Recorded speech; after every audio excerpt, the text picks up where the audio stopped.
Good afternoon, children. In today's class, we are going to start with eddy currents. Now, what is eddy? Eddy is means you must have seen that eddy means the भंवर जो बनता है ना नदी में, that is called as eddy. तो ये जो current बनता है, ये एडी करंट्स भंवर जैसे दिखते हैं. तो ये आज का जो मेन टॉपिक है हमारा, हम समझेंगे कि व्हाट इज एडी करंट, कब बनता है, इसके इफेक्ट्स क्या क्या होंगे, इसके यूजेस क्या हैं, इससे नुकसान क्या होता है. This is exactly what we are going to study today. ठीक है, तो सबसे पहले ये जो एडी करंट है, या इसको हम लोग फुकॉल्ट करंट्स भी बोलते हैं. फुकॉल्ट करंट इसलिए क्योंकि फुकॉल्ट नाम के साइंटिस्ट ने इसके बारे में सबसे पहले जाना था. He actually discovered what is this Foucault current. Now, eddy currents are the currents induced in the bulk pieces of the conductor when amount of magnetic flux which is linked with the conductor changes. मतलब हमारे पास कोई metal का piece है. I have got a metal piece. This metal piece, if you have got some magnetic flux which is associated with it, and you keep on changing the magnetic flux which is associated with it, then in that case there will be some eddy current which is produced in it. How? Suppose I have got a metal piece. I take a gray colored metal piece out here. This is the metal piece. It can be anything, right? I can take any metal. I can take iron, I can take copper, I can take aluminum, I can take anything, whatever I want, right? I take any metal piece here, and in this metal piece what I'm going to do is I'm going to bring a magnet very close to it and move it up and down. This is just an illustration what I'm going to do it, right? देखिए यहाँ पर मैं क्या कर रही हूँ, मैं एक मैग्नेट ले रही हूँ, और इस मैग्नेट का हमें पता है कि एक स्क्वायर मैग्नेट मैंने लिया, और इस स्क्वायर मैग्नेट का मेरे पास पता है ना आपको कि एक नॉर्थ पोल होता है, एक साउथ पोल होता है. हर मैग्नेट में एक नॉर्थ पोल साउथ पोल होता है. हम क्या कर रहे हैं, इस मैग्नेट को इसके पास लेके आ रहे हैं, ये दूर लेके जा रहे हैं, पास लेके जा रहे हैं, दूर लेके जा रहे हैं. या फिर हमने एक सोलोनॉइड ले लिया और उसमें एसी करंट को पास कर दिया. इस सब केसेस में क्या होगा कि इसमें से मैग्नेटिक फ्लक्स निकलेंगे. इस मैग्नेट से जो मैग्नेटिक फ्लक्स निकलेगा, ये मैग्नेटिक फ्लक्स निकलेगा नॉर्थ पोल से, पहुंचेगा साउथ पोल तक, और साउथ पोल से नॉर्थ पोल तक आएगा मैग्नेट के अंदर. ये तो सबको पता है ना. अब ये जो मैग्नेटिक फील्ड से जो बन रहा है, ये फ्लक्स यहां तक पहुंच रहा है, इसको हम चेंज कर रहे हैं. जब हम फ्लक्स को चेंज करेंगे तो इस पे हम देखेंगे कि छोटे छोटे इसके अंदर एडीज बन जाएंगे, स्विल्स बन जाएंगे. ऐसे करंट रहते हैं इसके, है ना. तो ये जो करंट आपको दिख रहा है ना, देखो ये भंवर जैसे, ये जो भंवर जैसे आपको बन रहे हैं, this current is called as the eddy currents. इनका जो पैटर्न रहता है बिल्कुल जो पानी का भंवर जैसा ही दिखता है. So this is called as eddy currents, right? It was discovered by Foucault in the year 1895, so it is also called as the Foucault current. ठीक है. Now I'm going to give you an example. When a metal block is placed in a non-uniform magnetic field, as it is shown here, the eddy currents are produced in the block. You can take any metal block. Irrespective of the nature of the metal, you can take this and do it better if it is a ferromagnetic substance. It's better because you get, see, something like the ferromagnetic substance has got a greater magnetic property, so the eddy currents produced will be more. So we prefer a ferromagnetic substance, but we can take any metal, right? Okay, all that is flux को change करो और इसमें eddy current produce होगा. तो अब पहले जो पढ़ा था और अभी जो पढ़ा है, उन दोनों में डिफरेंस क्या है? पहले हमारी जो भी करंट है वो कॉइल में प्रोड्यूस हो रही थी, है ना, कॉइल में बन रही थी. ये मेटल के टुकड़े में बन रही है. डिफरेंस समझ में आया?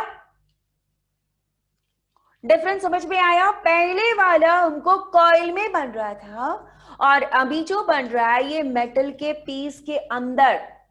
करंट यही बना मेटल के अंदर, और मेटल के अंदर बनते बनते ये क्या हो रहा है, गोल गोल गोल गोल घूम रहा है। Is it clear? डिफरेंस है दोनों में।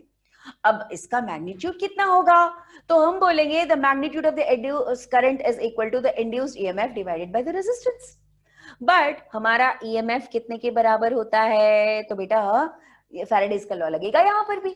तो d phi by dt that is equal to I, which is equal to minus of d phi by dt divided by R, where R is the resistance. अब direction of eddy currents के लिए भी हम limbs law या Fleming's left hand rule लगाएंगे, directions of eddy current भी हमको मिल जाएगा। बाकी सारा हमारा किसके लॉ के अनुसार होता है, दैट इज इलेक्ट्रोमैग्नेटिक इंडक्शन के फैराडेज के लॉ से ही चलेगा। डिफरेंस ये है कि कॉइल में करंट फ्लो होके एक जगह तक जा रहा था, इसमें बल्क मैटर में प्रोड्यूस हो रहा है, करंट वहीं बन रहा है और वहीं गोल गोल घूम रहा है। This is called as the eddy current, right? Eddy currents which is produced only and only in the bulk pieces of the conductor when the magnetic flux which is linked with the conductor changes। ये बहुत important है, ये point आपको remember करने लायक है, आपको इसको याद करना ही चाहिए, बहुत बहुत जरूरी है। पहला चीज कि हमको फ्लक्स को चेंज करना है, दूसरा चीज जो एडी करंट है वो सिर्फ और सिर्फ और सिर्फ मेटल के पीसेस में बनेंगे, कॉइल में नहीं। डिफरेंस है ना? तो इसके चलते we have studied a new topic in it, that is the Foucault current, right? Okay, now let us have some of the experimental demonstrations of eddy current, because आपको समझना है ना। तो इसके लिए हम क्या करेंगे, हम एक इलेक्ट्रोमैग्नेट लेंगे। इलेक्ट्रोमैग्नेट आप समझते हो, एक कॉइल होती है बस। अब इस कॉइल में हमने बैटरी को लगा दिया, बैटरी लगाने के बाद हमने यहां पर एक स्विच लगा दिया। अब हम करेंगे, एक छोटा सा डिस्क ले आएंगे, डिस्क मेटल का है ना, आयरन का डिस्क या कोई भी डिस्क है ना, प्रेफरेबली मैं इसलिए आयरन बोल रही हूं क्योंकि वो आयरन फेरोमैग्नेटिक सब्सटेंस है, तो उसमें मैग्नेटिक जो फील्ड चेंजेस होगा वो आपको अच्छे से दिखाई देगा। मैंने एक मेटल का पीस लिख लिया, इसके ऊपर रखा, right? The moment I switch on the current, हम देखेंगे कि इसके अंदर से करंट फ्लो होगा।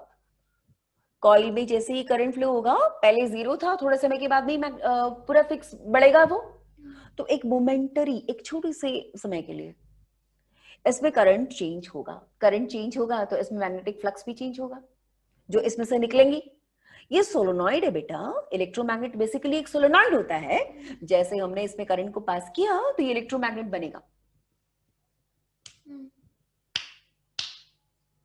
इतने समय के लिए जीरो से मैक्सिमम में पहुंचेगा, तो इस समय मैग्नेटिक फ्लक्स चेंज हुआ, तो इसमें से निकलने वाला फ्लक्स चेंज होगा। तो ये जो हमारे पास डिस्क रखा हुआ है इसके पास, ये अचानक से इस पे एडी करंट्स बनेगा। और एडी करंट कैसे बनेगा, देखिए अगर ये नॉर्थ पोल है तो ये भी नॉर्थ पोल बनेगा। नॉर्थ पोल क्या करेंगे, रिपेल करेंगे, तो ये क्या करेगा, ये डिस्क आपको जंप मारेगा और जंप मार के ऊपर उछलेगा।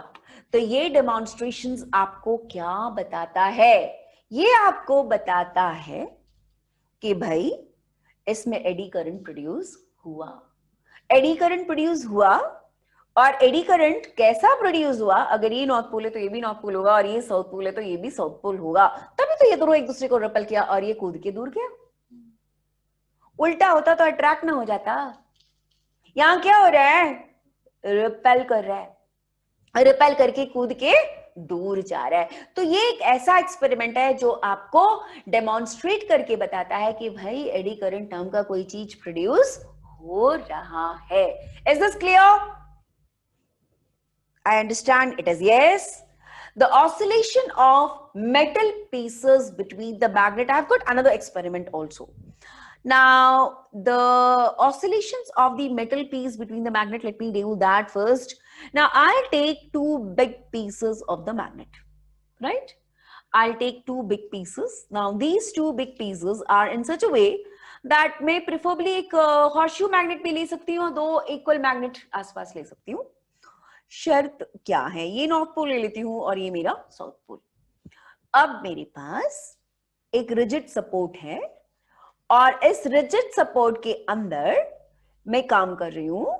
मैंने एक मेटल का पीस ले लिया, ऐसे चौकोन ले लिया और ये पूरा मेटल पीस ऐसा पूरा भरा हुआ है, दैट मींस पूरा पूरा सॉलिड मेटल पीस है और मैंने इसको ऑसिलेट करवा दिया।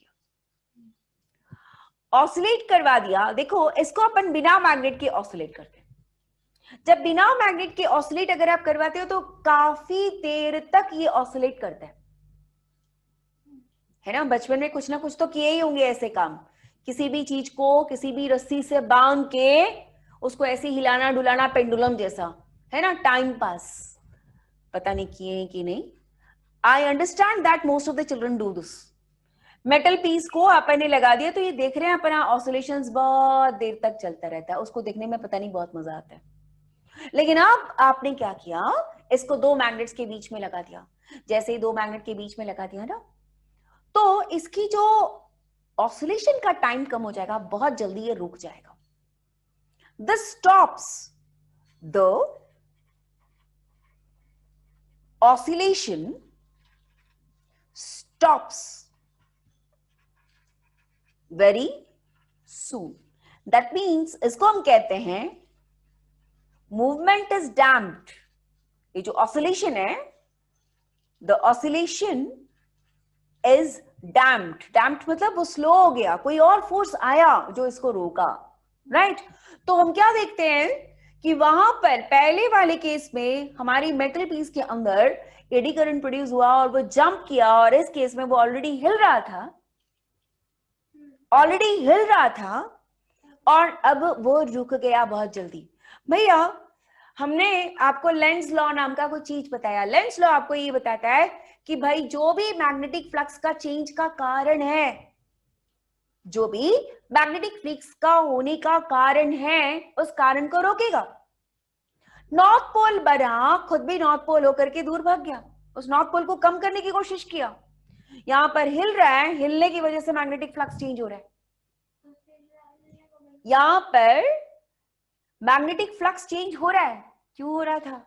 क्योंकि ये हमारा जो मेटल का पीस है वो हिल रहा था तो फ्लक्स चेंज हो रहा था। अब फ्लक्स चेंज को बंद करना है। फ्लक्स चेंज को बंद करना है तो यहां पर क्या प्रोड्यूस हुआ? डैम्पिंग हो गई, है ना। तो हमारे पास ये जो एडी करंट्स प्रोड्यूस होता है वो बेसिकली 2 काम करता है। ये तो डैम्पिंग के बारे में बताया मैंने। एडी करंट्स की वजह से हीट भी प्रोड्यूस होती है। अगर आप मेटल का कंडक्टर कुछ ले लो और उसके से आसपास ऐसे मैग्नेट हिलाते जाओ तो वो मेटल का पीस आपका गर्म हो जाएगा। तो एडी करंट के 2 इफेक्ट होते हैं। एडी करंट 2 इफेक्ट प्रोड्यूस करता है। पहला इफेक्ट, वो मेटल के पीस को हीट कर देता है, मतलब गर्म कर देता है। दूसरा, अगर कोई चीज हिल रही है और जिसकी वजह से फ्लक्स चेंज हो रहा है, उस हिलती हुई चीज को वो हिलना डुलना बंद करा देगा। ये बात समझ गए? अभी तक हमने क्या सीखा? पहला चीज, एडी करंट क्या है। एडी करंट क्या है? If anybody can define this, eddy current is a current which is produced in the metal because of change in the magnetic flux. It is produced in the form of the eddies. उसके बाद हमने कहा eddy current अपने 2 effects produce करता है, या तो उसको हीट कर देता है या तो फिर उसको डैम्प कर देगा। मतलब कुल मिला के जो कारण है उस कारण को रोकने की कोशिश करेगा। हमेशा याद रखिएगा बच्चों, एडी करंट्स को हम कम कर सकते हैं, हम इसको एलिमिनेट नहीं कर सकते, है ना। एडी करंट्स रिड्यूस हो सकता है बट एडी करंट कभी भी एलिमिनेट नहीं हो सकता। एलिमिनेट नहीं हो सकता इसका मतलब खत्म तो होगा ही नहीं, आप कम बस कर सकते हो, ठीक है। तो अब हम लोग इसका एप्लीकेशंस देखते हैं एक एक करके। तो applications of the eddy current. Whenever I talk about the applications of the eddy current, let us do some of the examples of the electromagnetic damping. Now, what do you understand by the electromagnetic damping? Damping का मतलब जो भी change हो रहा है उस changing effect को slow करना, डैम्प कर देना, ठीक है। तो सबसे पहले हमको एक बात बतानी है, dead beat galvanometer. In the last chapter हमने इलेक्ट्रोमैग्नेट के दैट इज एक गैल्वेनोमीटर के बारे में बताया था। Galvanometer is an instrument which actually measures the current. एक डेड बीट गैल्वेनोमीटर में हमारे पास दो मैग्नेट के पीस होते हैं, नॉर्थ और साउथ। इसके बीच एक कॉइल को लगा दिया जाता है और इस कॉइल के साथ, स्प्रिंग के साथ एक ऐसा एक पॉइंटर लगा दिया जाता है और यहां पर एक पॉइंटर में कैलिब्रेशन की होती है और यहां स्प्रिंग लगा होता है और स्प्रिंग करंट को पास जब करते हैं तो इसमें करंट आ जाती है। इसमें फोर्स लगने की वजह से ये जो हमारा कॉइल है कोई ना कोई रीडिंग को ले जाकर के शो करते हुए रुकना चाहिए, तब हम रीडिंग ले सकते हैं। जैसे करंट है हमारा उस गैल्वेनोमीटर में 0.5 मिली एम्पियर, तो वो रीडिंग दिखाएगा हमें। बेटा यहां तकलीफ क्या होती है कि गैल्वेनोमीटर ठीक से तो काम करता है लेकिन स्प्रिंग तो लगा हुआ है उसके अंदर। तो स्प्रिंग लगा होने की वजह से ये जो कॉइल है वो हिलता डुलता रहेगा। स्प्रिंग देखो, एक बार आप हिला के छोड़ दो तो वो हिलता रहता ना। यहां पर भी स्प्रिंग लगा है तो ये कॉइल जो है वो हिलेगा। कॉइल हिलेगा तो ये जो पॉइंटर है ना एक पर्टिकुलर जगह पर जाकर के नहीं रुकता, वो भी हिलता रहेगा। तो रीडिंग कैसे लेंगे हम? लेना मुश्किल हो जाता है। तो हम लोग क्या करते हैं, इस कॉइल को, पूरा जो कॉइल रहता है, इस कॉइल को एल्युमिनियम का फ्रेम बना के इस एल्युमिनियम के फ्रेम में पूरे कॉइल को लपेट देते हैं। ये जो मेन कॉइल रहता है ना बेटा, ये देखो ये एल्युमिनियम का फ्रेम है। इस एल्युमिनियम के फ्रेम के अंदर हमने कॉइल ऐसे बनाई। ये वायर की कॉइल है जो कॉपर की बनी होती है और ये जो नीला वाला फ्रेम जो बना रहता है पूरा ना ऐसे से, ये पूरा हाँ, तो वो क्या रहता है, एल्युमिनियम का रहता है। तो अब क्या कर रहे हैं हम लोग, एल्युमिनियम के फ्रेम को मैग्नेटिक फील्ड में हिलाने की कोशिश कर रहे हैं। एडी करंट प्रोड्यूस होगा। एडी करंट ने क्या करना है, आपको डैम्पिंग करना है और फटाफट रुक जाएगा। तो this is called as the dead beat galvanometer. What is a deadbeat galvanometer? Deadbeat galvanometer is a galvanometer जिसका कॉइल एल्युमिनियम के फ्रेम के अंदर ऐसा अपन उसको लगा देंगे, राइट। सो जिसकी वजह से एडी करंट प्रोड्यूस होगा। किसमें? कॉइल में नहीं बेटा, एल्युमिनियम के फ्रेम में। एल्युमिनियम के फ्रेम में कॉइल लगा होने की वजह से एडी करंट प्रोड्यूस हुआ एल्युमिनियम में, और ये एल्युमिनियम जो इसका हिलना डुलना बंद कर देगा, because eddy current produces damping. Clear? Right CC in your comment box if you have understood this. Now let us talk about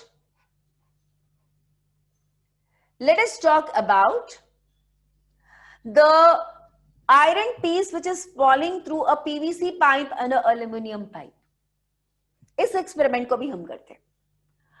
Let us have a PVC pipe, polyvinyl chloride, यानी कि जो हमारे घर पे होता है ना पानी वानी का, जो ऊपर में छत से पानी को निकालने के लिए लगाते हैं हम लोग, एक ग्रेश वाइट वाला एक पाइप होता है। ये एक पाइप लेते हैं, एग्जैक्टली ऐसा ही सेम डायामीटर और सेम लेंथ का एक पीवीसी का पाइप और दूसरा एल्युमिनियम का पाइप लेते हैं। दो पाइप्स हम ले लेते हैं। अब दोनों पाइप के अंदर सेम हम आयरन के पीस को डालते हैं। आयरन का पीस लिया और आयरन के पीस को पहले हम पीवीसी पाइप के अंदर से डालेंगे। फिर इसी पीस को लेके आएंगे, अब फिर उसके बाद एल्युमिनियम के पाइप के अंदर से डालेंगे। तो हम देखेंगे कि यहां पाइप पीवीसी के अंदर से टाइम t1 लग रहा है, इसमें से टाइम t2 लग रहा है। तो t1 is less than t2, that means यहां पर से आपका जो आयरन है पीस वो फास्ट आएगा और यहां पर आपको स्लो हो जाएगा। ऐसा क्यों? क्योंकि इसमें क्या हुआ कि इस मेटल का जो पीस है ना, मेटल के पीस पे मैग्नेट गिर रहा है। मैग्नेट जब गिरेगा तो क्या होगा? हाँ, मैग्नेट, आयरन का मैग्नेट मतलब एल्नी को ले लिया हमने। तो मैग्नेट को जैसे जैसे इसके अंदर हम डालेंगे तो क्या पाएंगे? इधर एडी करंट प्रोड्यूस होगा। एडी करंट किस तरह से प्रोड्यूस होगा? इस आने वाले मैग्नेट को रोकने के लिए प्रोड्यूस होगा, आने वाले मैग्नेट को स्लो कर देगा एडी करंट्स। ठीक है, तो इसमें आपको एडी करंट प्रोड्यूस होगा एल्युमिनियम में, और यहां पर कोई करंट नहीं प्रोड्यूस होगा। तो ये एक्सेलरेशन ड्यू टू ग्रेविटी सिर्फ इकलौता फोर्स रहेगा जो इसको रोकेगा, नीचे आने को खींचेगा। इधर क्या रहेगा? ग्रेविटी उसको नीचे खींचेगा, और एडी करंट की वजह से जो भी आपका मैग्नेटिक फोर्स बन रहा है वो इसको रोकने की कोशिश करेगा। भाई जब वो नीचे आ रहा है तो फ्लक्स इंक्रीज करते हुए आ रहा है, रोकना है उसे, तो रोकना है तो एडी करंट उसको रोकेगा, एक और मैग्नेट जो उसको रोकने के लिए बनाएगा। Is this clear? तो इसमें से ये दोनों ही चीजों में से यहां पर तो यूज है सीधा सीधा एडी करंट का, इलेक्ट्रोमैग्नेटिक डैम्पिंग यूज कर रहे हैं, और यहाँ एल्युमिनियम पाइप में आपको शो कर रहे हैं कि भाई एडी करंट नाम का कोई चीज प्रोड्यूस होता है मेटल में, और जिसकी वजह से ये मेटल जो है वो स्लो हो गया। चलिए अब हम बात करते हैं इंडक्शन फर्नेस की। इंडक्शन फर्नेस, स्टील के फैक्ट्रीज में लगे रहते हैं बड़े बड़े इंडक्शन फर्नेसेस। देखो फर्नेस क्या रहता है? फर्नेस एक ऐसा एक चीज होता है जिसमें हम मेटल्स को मेल्ट करते हैं, है ना। हम इलेक्ट्रिसिटी लगा के कर सकते हैं, हीट प्रोड्यूस कर सकते हैं, एक्सटर्नली हम कुछ चीज बर्न कर सकते हैं, कुछ फ्यूल बर्न कर सकते हैं और मेटल को मेल्ट कर सकते हैं। मिलाई स्टील प्लांट में एक्सटर्नल बर्निंग यूनिट होती है, और जिसमें फर्नेस में आपको मेटल को मेल्ट किया जाता है ना। लेकिन हमारे बोकारो स्टील प्लांट की मैं बात करूं, हमारे बोकारो स्टील प्लांट सेल का जो प्लांट है उसमें इलेक्ट्रोमैग्नेटिक इंडक्शन से मेटल को मेल्ट करते हैं। हमारे पास एक ओपन अर्थ होता है जो आप केमिस्ट्री में पढ़ोगे। ओपन अर्थ का मतलब एक ऐसी जो आयरन का फर्नेस होता है जिसमें आयरन के पीसेस बहुत सारे ऐसे पड़े हैं, और आपने आयरन के पीसेस लेने के बाद इसके ऊपर बहुत सारे इलेक्ट्रोमैग्नेट्स लगे होते हैं। इन इलेक्ट्रोमैग्नेट्स की क्या खास बात होगी? ये जो इलेक्ट्रोमैग्नेट्स जो लगे रहेंगे, जो कॉइल्स लगे रहेंगे, इसमें हमने एसी करंट पास करना है। तो एसी करंट पास करेंगे तो क्या होगा? इससे रिलेटेड जो फ्लक्स यहां तक पहुंचेगा, मैग्नेटिक फ्लक्स यहां तक का जो पहुंचेगा, है ना, तो क्या होगा? इसके अंदर जो भी फ्लक्स पहुंचेगा वो कांस्टेंट फ्लक्स नहीं होगा, ये मैग्नेटिक फ्लक्स आपकी चेंज होगी। अरे बाबा एसी लगा रहे हैं ना, एसी करंट है, तो एसी करंट कैसे होता है? एसी करंट ऐसा है ना, तो करंट कभी बढ़ा कभी घटा, कभी बढ़ा कभी घटा। तो ये कॉइल में हमने कांस्टेंट करंट थोड़ी ना पास किया, हम इसमें वैरिंग करंट पास करेंगे। मतलब मैं ये नहीं बोल रही कि 50 हर्ट्ज का रख रहे हैं, मैं बोल रही कम हर्ट्ज का भी रखेंगे, लेकिन कुल मिला के हम करंट को चेंज करते जाएंगे। करंट को चेंज करेंगे तो क्या होगा? करंट को चेंज करेंगे किसमें? कॉइल में। तो उसमें मैग्नेट जो बनने का, जो मैग्नेट से जो फ्लक्स निकलेगा वो खुद मैग्नेट बन गया, और उसमें से फ्लक्स निकलेगा। मैग्नेटिक फ्लक्स जो इस मेटल तक का पहुंचेगा वो चेंज हो रहा है, और मेटल के अंदर अगर मैग्नेटिक फ्लक्स चेंज होगा तो एडी करंट प्रोड्यूस होगा, और एडी करंट से क्या प्रोड्यूस होगा? हीट। एडी करंट से हीट प्रोड्यूस होगा, और इतना ज्यादा मैग्नेटिक फ्लक्स को चेंज करेंगे कि ये जो मेटल है, ये मेटल पूरा मेरा मेल्ट हो जाएगा। Right, so this is called as the induction furnace. Exactly ऐसा नहीं दिखता, but this does work on the same principle. Right, so what is the principle behind the induction furnace? आपने मेटल को लिया, मेटल को लेने के बाद इस मेटल से हम क्या करेंगे, हमने इससे मैग्नेटिक फ्लक्स चेंज करेंगे इससे रिलेटेड, जिसकी वजह से एडी करंट प्रोड्यूस होगा, और एडी करंट की वजह से हीट, और हीट की वजह से फर्नेस पे रखा हुआ जो मेटल है वो आपका मेल्ट हो जाएगा, right? Similarly, we have the magnetic brakes also. Now what do you understand by the magnetic brakes? Now induction brakes भी कहते हैं, ये खासकर ट्रेन्स में लगे होते हैं। देखो, if you have seen the trains, especially the goods train has got at least say 30 to 40 bogies, and all of them, जितने भी उसके पास में जितने भी बोगीज रहती है उसमें सब में लोड रहता है। कभी कोल का लोड मिलेगा, कुछ और लोड रहेगा, और even if it is travelling with speed of से 60 kilometres per hour, it is very very difficult to stop it. So what they have is the electromagnetic induction brakes. Now how does this work? Now this works again on the principle of electromagnetic induction. आपने इस break को लगाया, आपने इस break को लगाया, magnetic breaks को लगाया, तो क्या होता है कि इसका, ये है इसका व्हील ट्रेन का, मैं एक ही व्हील दिखा रही हूं हमको, इसके एक्सल में ये पूरा मेटल का बना रहता है, इसके एक्सल में आपने प्रोड्यूस करनी है इंडक्शन करंट, उसमें मैग्नेटिज्म डालनी है, मतलब है ना। तो मैग्नेटिक फ्लक्स अगर उसके रिस्पेक्ट में चेंज करोगे तो क्या होगा कि इधर सब उससे मैग्नेटिक फ्लक्स चेंज होती जाएगी, मैग्नेटिक फ्लक्स चेंज होती जाएगी, तो ये क्या करेगा भाई, ये काट ऐसे गोल गोल घूम रहा है तो मैग्नेटिक फ्लक्स चेंज होगा। अब हमको मैग्नेटिक फ्लक्स के चेंज को रोकना है, एडी करंट्स को कम करना है, तो वो क्या करेगा, ट्रेन को रोकेगा, है या नहीं। तो ट्रेन को रोकेगा तो इससे फायदा होगा, है ना। तो ये इंडक्शन ब्रेक्स आपका काम करेगा। मैंने बहुत ही सिंपल तरीके से इसको समझाया है, लेकिन आपको इसको और अच्छे से समझना है। I'll make a small video on it with the animations, ठीक है। Okay, so the electromagnetic brakes, train के ब्रेक्स, है ना, in train, that also work in the, because in fact see देखो, आजकल मैं ट्रेन में देखी हूं, उसके इंजन में दोनों ब्रेक्स होते हैं, एक रहता है उसका मैनुअल ब्रेक और दूसरा जो होता है इंडक्शन ब्रेक, है ना। तो magnetic brakes in the train, तो ये it works on the principle of electromagnetic induction. Clear? Okay, you can have this in cars also, you can have it in any of the vehicle, you can have those magnetic brakes. Only the thing is, train में बहुत बड़ा वाला लगा रहता है, बड़े वाले axle के अंदर में लगा रहता है, और अगर आपके पास में कार या कोई और छोटे वाले व्हीकल में लगानी है तो आपको वो जो एडी करंट प्रोड्यूस करना है वो कम प्रोड्यूस करना है। So you can have this braking system anyway, right. So you have got the induction power meter. Then another use is, that is the induction power meter. Now induction power meter, अभी तो सबके घर में नया वाला metre लग गया होगा, है ना। पुराने वाले मीटर अगर किसी के घर पे लगा होगा तो देखना, पुराने वाले मीटर जो इलेक्ट्रॉनिक नहीं है, तो उसमें एक ऐसा गोल,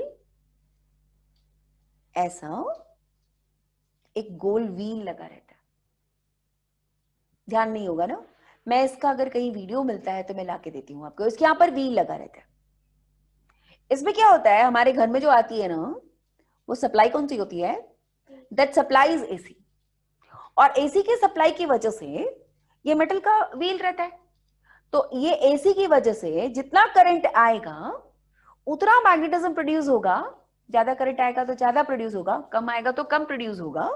और ये जो व्हील है, ये व्हील आपकी रोटेट करती है ना, ये रोटेट करेगी, तो जितने बार ये रोटेट करेगा हम बोलेंगे कि उतने काउंटिंग हो जाएगी, और हमने उतना मीटर में रीडिंग आ जाएगी कि हमने उतनी इलेक्ट्रिसिटी कंज्यूम घर पे किया है।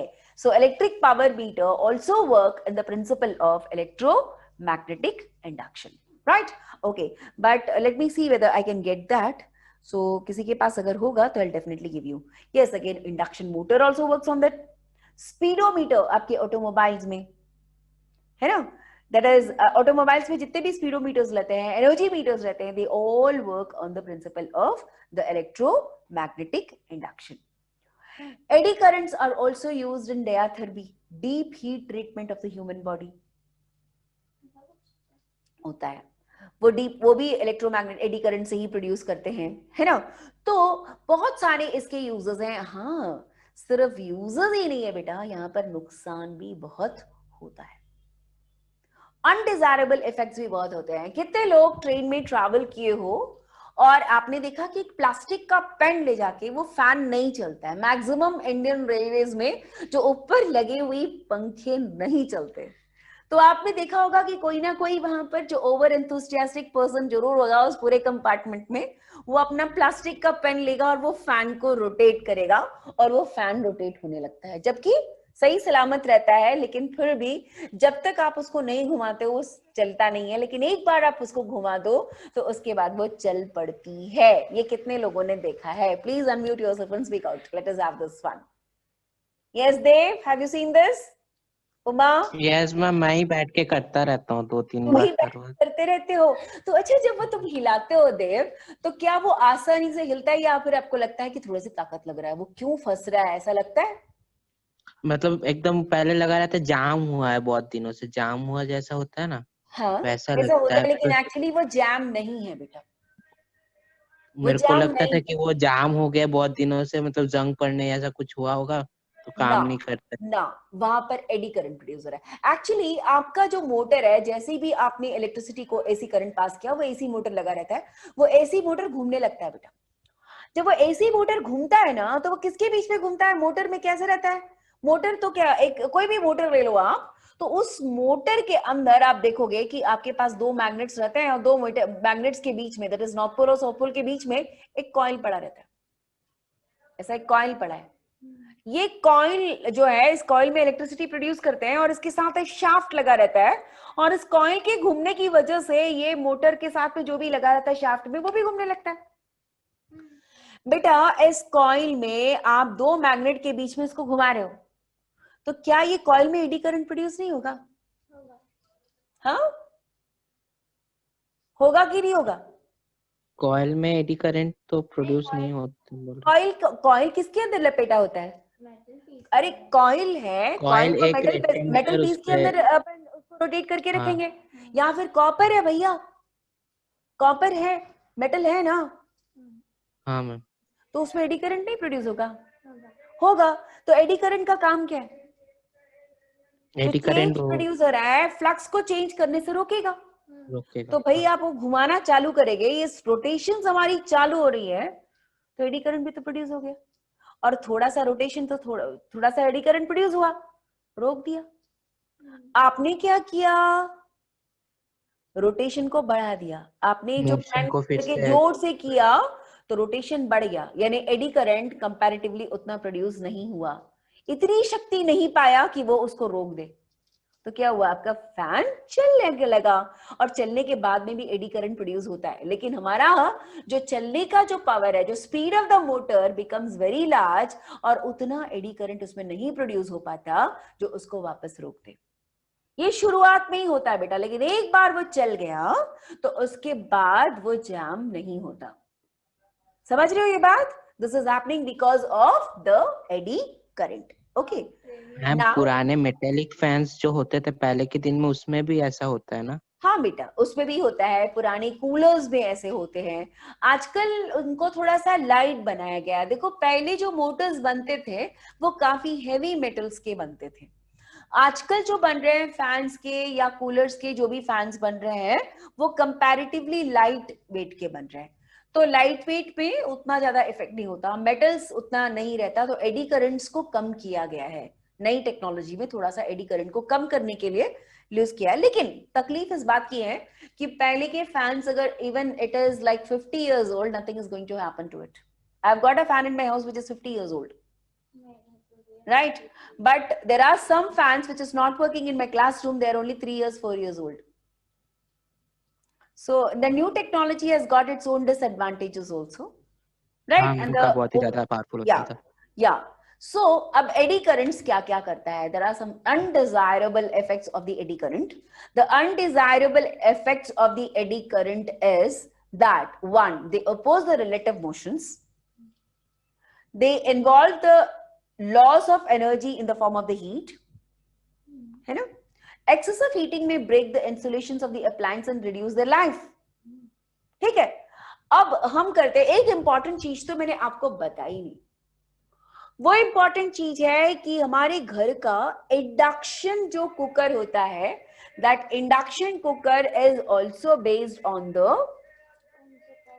principle of electromagnetic induction, right? I've got a small 3 minutes video on it. I'll ask to put this video here in this video itself. Now, what exactly it is having? That's I would like to explain that first.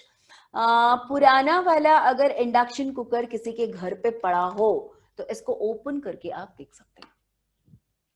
सबके घर में induction cooker जो है वो ऐसा flat होता है, काफी लाइट वेट होता है.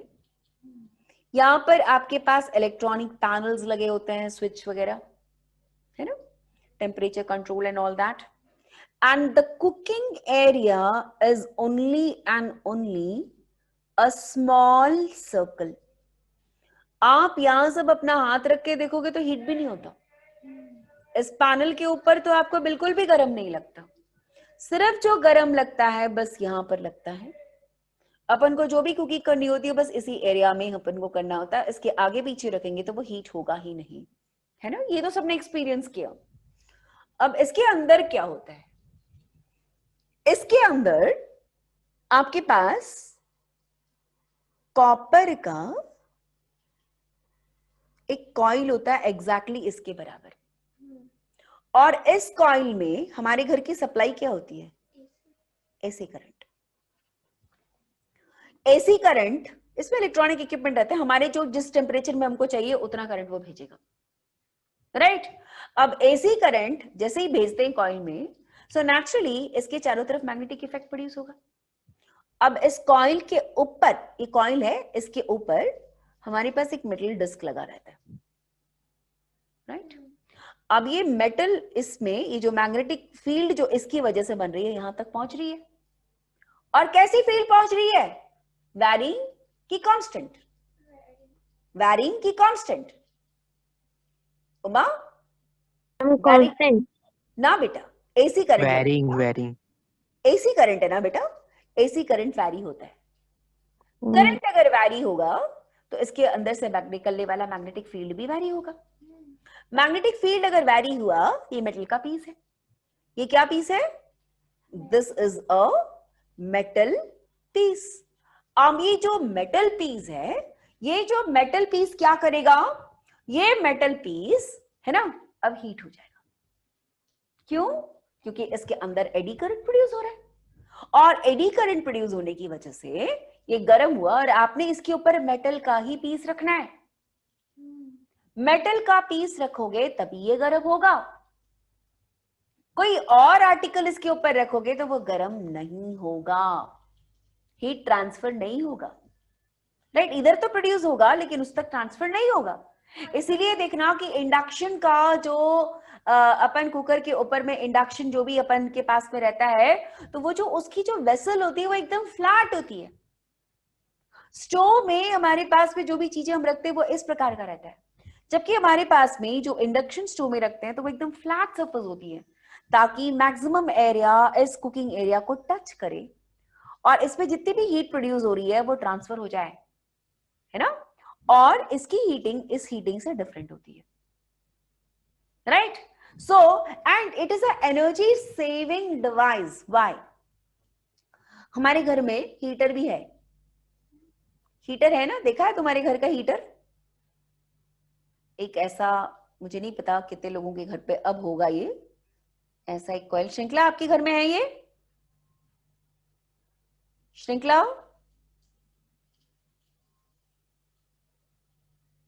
इसके अंदर ऐसे कॉइल्स लगे होते हैं, देखा है ऐसा? ये कॉइल्स ऐसे लगे रहते हैं, ग्रूव्स बने रहते हैं, और इसको हम लोग इलेक्ट्रिसिटी से लगा देते हैं और ये रेड हॉट हीट बन जाता है और पूरा किचन गर्म हो जाता है। आधा हीट खाना बनाने में खर्चा होता है और बाकी हीट आपको आजू बाजू में मिलता है। उसके पीछे की वॉल गर्म होती है, आप गर्म होते हो, पूरा किचन गर्म होता है, उतनी सारी एनर्जी इसमें वेस्ट होती है। जबकि आपका इंडक्शन कुकर में जो भी आपकी इलेक्ट्रिसिटी खर्चा हुई सिर्फ और सिर्फ और सिर्फ इधर पे खर्चा हुई, यहां पर मैग्नेटिक फील्ड होगा और सिर्फ कुकिंग हो रही है और बात खत्म। So इसलिए it is a energy saving device and this is how a induction cooker works. It keeps your kitchen safe because shock नहीं लगता। इस हीटर में हमेशा शॉक लगता है जोरदार, इसमें कोई शॉक नहीं लगेगा। वहां पर पूरा किचन हीट होता है, यहाँ पर हीट नहीं होगा। किचन का प्लेटफॉर्म टूट जाता है ना, इतना हीट होता है कि किचन का प्लेटफॉर्म टूट जाता है। यहाँ पर ऐसा कुछ नहीं होगा, it will remain clean, right? And it saves a lots and lots of electricity. Now, did you understand the principle behind the induction cooker? Induction plate, I should call it, right? Induction plate works on the principle of electromagnetic induction. What is the principle here they are using? Electromagnetic induction के दो चीज होते हैं, एक चीज है कि उसको गर्म करता है, दूसरा चीज डैम्पिंग करता है। यहाँ पर हम कौन सा इफेक्ट को यूज कर रहे हैं? हम लोग यहाँ पर हीटिंग इफेक्ट को यूज कर रहे हैं। अनडिजायरेबल इफेक्ट है, it opposes the relative motion, it involves lot of heat, loss of energy in the form of heat. excessive heating may break the insulation of the appliances and reduce their life। ये मैं पहले भी बता चुकी हूँ। अब बात आती है कि जहां नुकसान हो रहा है ना, वहां उस नुकसान होने वाली जगह पर, उस नुकसान होने वाली जगह पर हम एडी करंट को मिनिमाइज कैसे करें, मिनिमाइज कैसे करें, हम इसको कम कैसे करें, है ना, वो हमको देखना है। तो इसको मिनिमाइज अगर करनी हो बच्चों, तो all I can do is I can use a laminated core। laminated core, I'll tell you where you can see it। laminated core, कितने लोगों ने अपने छोटे वाले इंस्ट्रूमेंट्स, जो भी अपने इलेक्ट्रिकल इंस्ट्रूमेंट्स होते हैं, उसके अंदर का जो मशीनरीज खोल खोल के देखे होंगे, जिसमें ट्रांसफॉर्मर्स छोटे छोटे लगे रहते हैं, जिसमें ट्रांसफॉर्मर्स लगे रहते हैं, उसको कहाँ कितने लोगों ने देखा है? ट्रांसफॉर्मर्स खोल खोल के देखा है? नहीं देखा? ठीक। आपके घर के पास में ट्रांसफॉर्मर्स लगे, उस ट्रांसफॉर्मर्स को कम से कम देखा है? देखा होगा। अगर नहीं तो आज जाते जाते देख लेना, आज घूमते फिरते। वो ट्रांसफॉर्मर में ना बेटा, आप देखोगे, जस्ट अ मोमेंट, उस ट्रांसफॉर्मर में ना जो उसका कोर लगा रहता है, ट्रांसफॉर्मर को ध्यान से देखोगे तो उसमें एक ऐसा कोर लगा रहता है, उसमें ऐसे दिखना एक बड़ा सा बल्क, जिसमें आपको ऐसी लगी हुई चीजें हमको मिलती है, बीचों बीच रहता है और यहां पर ऐसे कॉइल लगा रहता है, नीचे ऐसे कॉइल रहता है। आपने बहुत सारी जो आयरन के प्लेट्स हैं, इनको पास पास रखा हुआ जरूर देखा होगा। अब याद आया? अब याद आया? यस। ना इसमें क्या हुआ कि जैसे अपन ने इस पे कॉइल लगा दिया, ये एक सेकेंडरी कॉइल होता है, यहाँ एक प्राइमरी कॉइल होता है, जिसपे अपन ट्रांसफॉर्मर में अभी और पढ़ेंगे। इसकी वजह से क्या होता है कि हम एक पूरा मेटल पीस भी यहाँ लगा सकते थे, लेकिन हमने लैमिनेटेड कोर लगाया।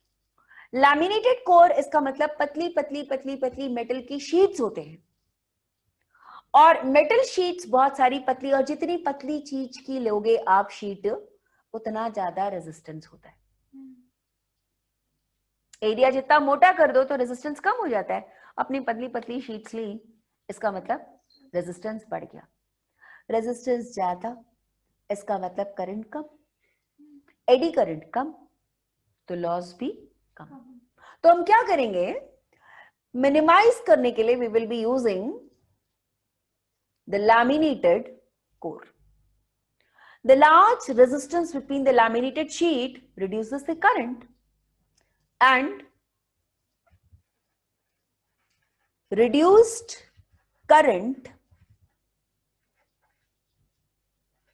reduces the loss.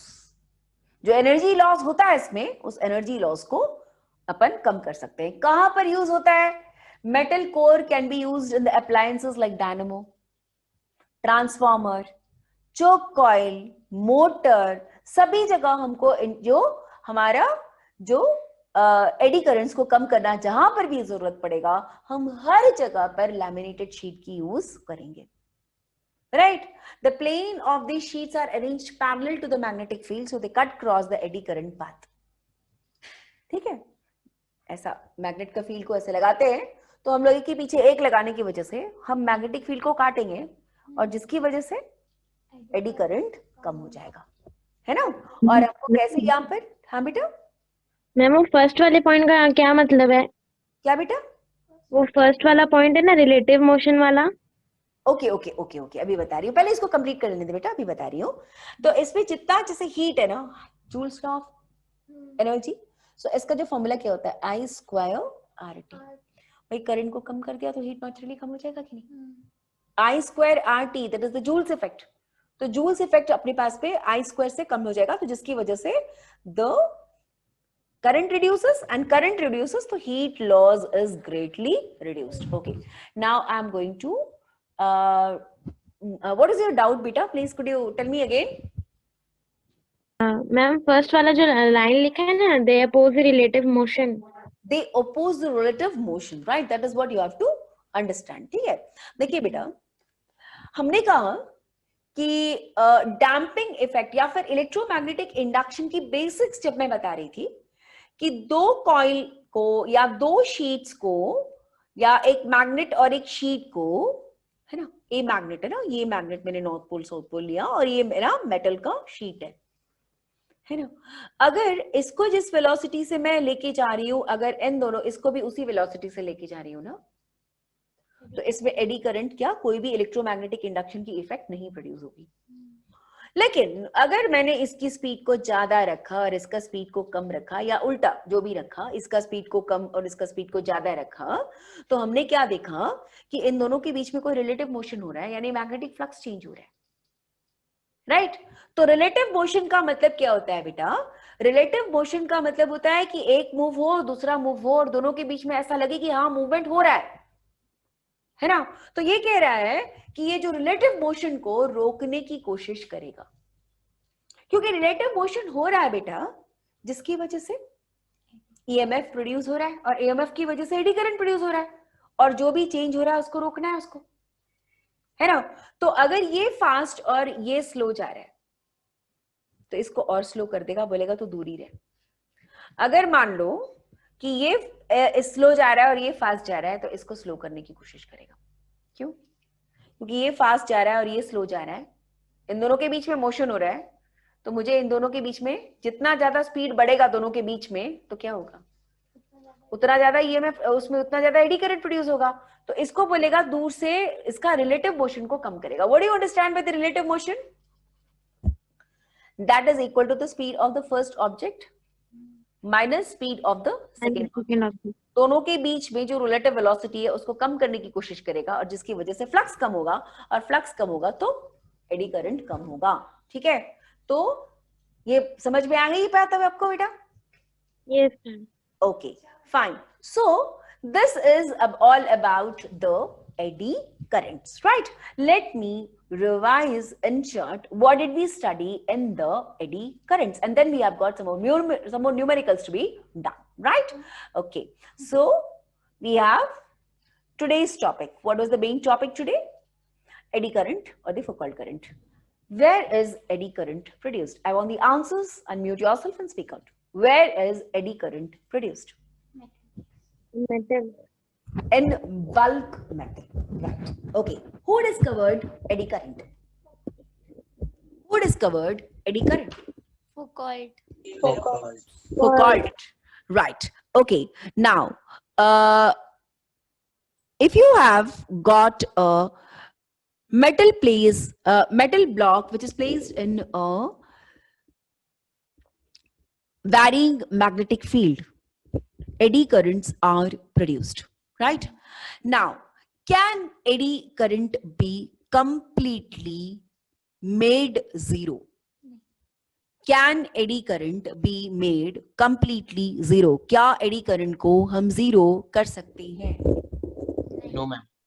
नहीं, हम सिर्फ इसको कम कर सकते हैं, हम इसको जीरो नहीं कर सकते.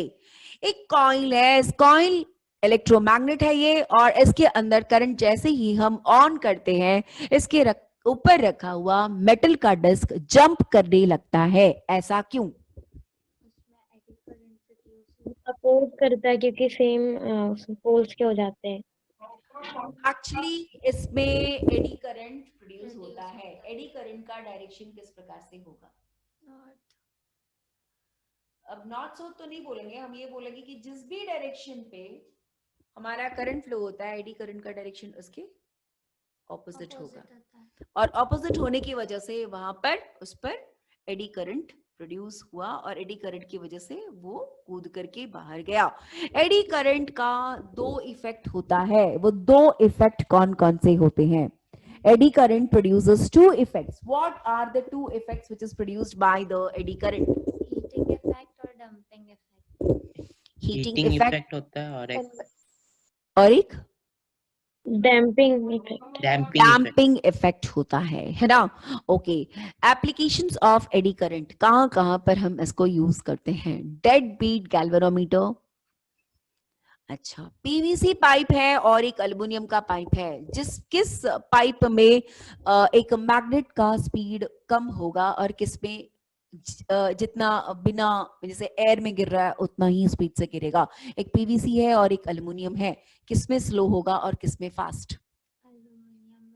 एल्यूमिनियम में स्लो PVC में होगा, fast. पीवीसी में सेम रहेगा. ओके. एल्यूमिनियम में स्पीड कम हो जाएगा एल्युमिनियम में स्पीड क्यों कम हो जाएगा? क्योंकि एडी करंट प्रोड्यूस होता है जो अपोज करता है उसके मोशन को. Okay. तो फिर What is the principle behind the induction furnace? What is the principle behind the working of an induction furnace? Electromagnetic induction, right? Yeah. It is based on the electromagnetic induction, right? Okay. Now, magnetic brakes in train. A huge train is there with 60 bogies in it. Will it be stopped very smoothly by using the simple brakes or smoothly by using a electromagnetic induction brakes? Where is the magnetic flux changed? In the axle. It is changed in the axle. Now I have not changed the screen. Can you please tell me what is the principle behind working of an induction cooker? What is the principle behind the working of the induction cooker? Electromagnetic induction. Electromagnetic induction, right? Okay. Now speedometers are there and everything works on the principle of the electromagnetic induction. Now the last question, how to minimize the eddy current? How to minimize the eddy current? By using laminated cores. By by using increasing the the resistance. laminated sheets Hard in core. Yeah. Okay. So this was about the eddy current.